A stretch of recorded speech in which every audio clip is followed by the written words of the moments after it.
ஆதியாகமம் அதிகாரம் 19. 9 பகுதிகளாக இந்த அதிகாரத்தை நாம் தியானிக்கலாம். 1. லோத்து. 2. லோத்தின் மனைவி. 3. சோதோம் அவபக்தியின் திருஷ்டாந்தம். 4. சோதோமின் அக்கிரமம். 5. சோதோம் பாவத்தின் வெளியரங்கம். 6. சோதோமியர் நன்றி கெட்டவர்கள். 7. சோவார். 8. அழிவில் திருத்துவ தேவனின் வெளிப்பாடு. 9.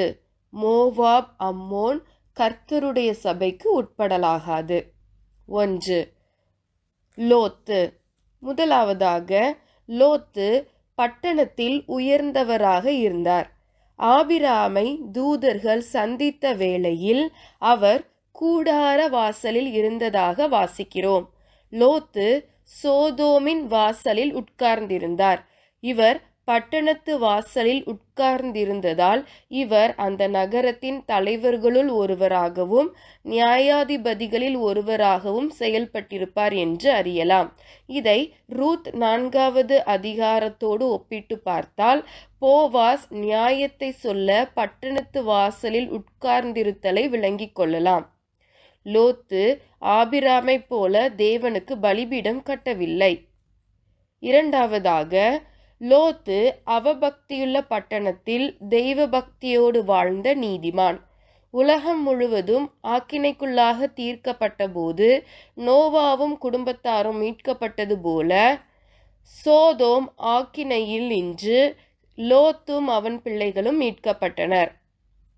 பேதுரு லோத்துவை குறித்து அக்கிரமக்காரருக்குள் வாசமாயிருக்கையில் அக்கிரம கிரியைகளை கண்டு கேட்டு நீதியுள்ள தன்னுடைய இருதயத்தில் வாதிக்கப்பட்ட நீதிமான் என்று 2 பேதுரு 2வது அதிகாரம் 7-8 வசனங்களில் எழுதுகிறார். 2. லோத்தின் மனைவி. கட்டளையை மீறினவள். ஏவாள் கர்த்தர் கட்டளையிட்டதை மீறி நடந்து பாவத்துக்குட்பட்டது போல இங்கு லோத்தின் மனைவியும் கட்டளையை மீறி உப்பு தூணாய் மாறினாள் என்று வாசிக்கிறோம். லோத்தின் மனைவி வீட்டு காரியங்களை விசாரிக்க தவறினவள். தூதர்கள் ஆபிரகாமை சந்தித்த வேளையில் சாராளின் பங்களிப்பை குறித்து வாசிக்கிறோம். ஆனால் லோத்து இங்கு தானே சமைத்து 2 தூதர்களையும் உபசரிக்கிறதை காணலாம். 3. சோதோம் அவபக்தியின் திருஷ்டாந்தம். 2 பேதுரு 2வது அதிகாரத்தில் அவபக்திக்கேற்ற காரியங்களை பேதுரு பட்டியலிடுகிறார். இந்த அனைத்து அவலட்சண கிரியைகளின் எடுத்துக்காட்டாக சோதோம் இருந்தது என பேதுரு கூறுகிறார். ஒரு நாள் வாழ்வை இன்பமென்று எண்ணுபவர்கள், விபச்சார மயக்கத்தால் நிறைந்தவர்கள், சாபத்தின் பிள்ளைகள், பாவத்தை விட்டு ஓயாத கண்களையுடையவர்கள் என அவபக்திக்கேற்ற அனைத்தும் கொண்டவர்கள் சோதோமியர். 4. சோதோமின் அக்கிரமம். கர்வமும் ஆகார திரட்சியும் நிர்விசாரமான சாங்கோபாங்கமும் ஆகிய இவைகளே சோதோமின் அக்கிரமம் என எசேக்கியேல் 16-19 வசனத்தில் வாசிக்கிறோம். அக்கிரமம் நிவிர்த்தியான போது தேவன் இந்த பட்டணத்தை நியாயம் தீர்த்தார். ஆகார திரட்சி ஆசீர்வாதம் என நாம் அறிவோம். ஆனால் இங்கே அது அக்கிரமமாக கருதப்படுகிறது. நீர் வளம் மிக்க இடமாக இருந்ததால் அது ஆகாரத்தை குறித்த கவலையை நீக்கின இடமாக இருந்தது. இதனால் சோம்பேறித்தனமான நிர்விசாரமான வாழ்வு வந்தது. நாமும் இப்போது ஆகாரமும் நேரமும் மிகுதியாக இருப்பதால் சோம்பேறித்தனத்துக்கு இடம் கொடுக்கிறோம். யூடியூப் போன்ற பொழுதுபோக்கு நேரத்தை உண்ண ஆரம்பிக்கும் என்டர்டெயின்மெண்ட் உலகத்தோடு இணைந்திருக்கிறோம். சோம்பல் உள்ள மூலையில் அக்கிரமம் குடிகொள்ளும். சரீர உழைப்போடு சோம்பல் இல்லாத மூலையில் அக்கிரம நினைவு குடியேறாது. 5. சோதோம் பாவத்தின் வெளியரங்கம். பலர் தங்கள் அசுத்தத்தை அந்தரங்கத்தில் வைத்திருப்பர். ஆனால் சோதோமியர் வெளியரங்கமாய் பாவம் செய்தனர். சுபாவத்துக்கு விரோதமான ஆணோடு ஆண் சேரும் பாவம் அதிகாரத்தோடு சோதோமில் ஆட்சி செய்தது. 19வது அதிகாரம் 5வது வசனத்தில், நாங்கள் அவர்களை அறியும்படிக்கு எங்களிடத்தில் கொண்டு வா என்று ஆண்கள் கூறுகின்றனர். அறியும்படிக்கு என்ற இந்த வார்த்தையை ஆதியாகமம் 4வது அதிகாரம் 1வது வசனத்தோடும் ஆதியாகமம் 4வது அதிகாரம் 17வது வசனத்தோடும் ஒப்பிட்டு பார்த்தால், ஆண்கள் தவறான விதத்தில் மற்ற ஆண்களை அணுகினர் என்பதை அறியலாம். சோதோமியர் பாவத்தை வெளியரங்கமாக்கினர் என்று ஏசாயா 3வது அதிகாரம் 9வது வசனத்தில் கர்த்தரே கூறுகிறார். தங்கள் பாவத்தை மறைக்காமல் சோதோம் ஊராரைப் போல வெளிப்படுத்துகிறார்கள் என. 6. சோதோமியர் நன்றி கெட்டவர்கள். 19வது அதிகாரம் 9வது வசனத்தில் இவ்விதமாக வாசிக்கிறோம். பரதேசியாய் வந்த இவனா நியாயம் பேசுகிறது?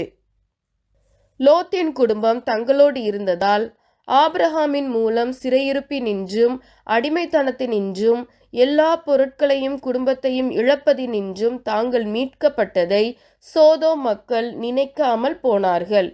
மிகவும் நன்றி கெட்டவர்களாக அவர்கள் இருந்ததை இந்த வசனம் காண்பிக்கிறது.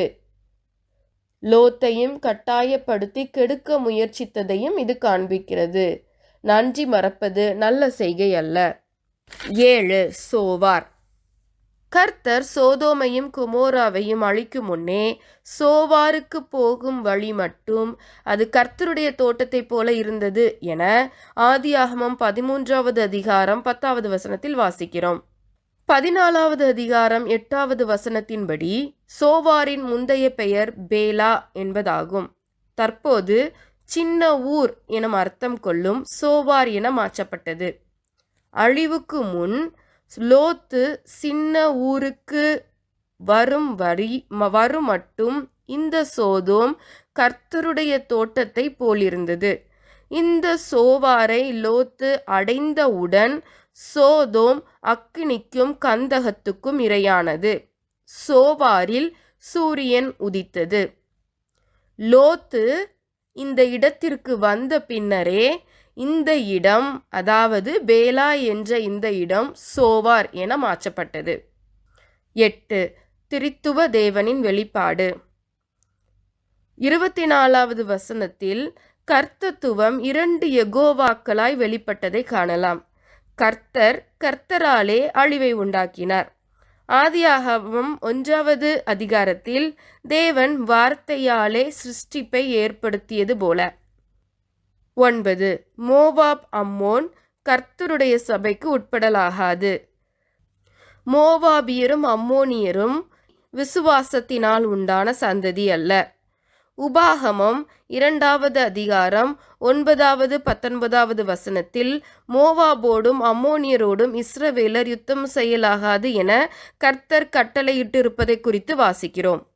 லோத்தின் சந்ததியாரோடு ஆபிரகாமின் சந்ததியார் போர் செய்யக்கூடாது என பொருள்படும். இருப்பினும் இந்த லோத்தின் சந்ததியாரான மோவாபும் அம்மோனியரும் ஆபிரகாமின் சந்ததியாரான இஸ்ரவேலின் விடுதலை பயணத்தின் போது அவர்களுக்கு உதவவில்லை. எனவே உபாகமம் 23வது அதிகாரம் 3வது வசனத்தில் மோவாபியரும் அம்மோனியரும் 10ஆம் தலைமுறை மட்டும் கர்த்தருடைய சபைக்கு உட்படலாகாது என்று கர்த்தர் கட்டளையிடுகிறார்.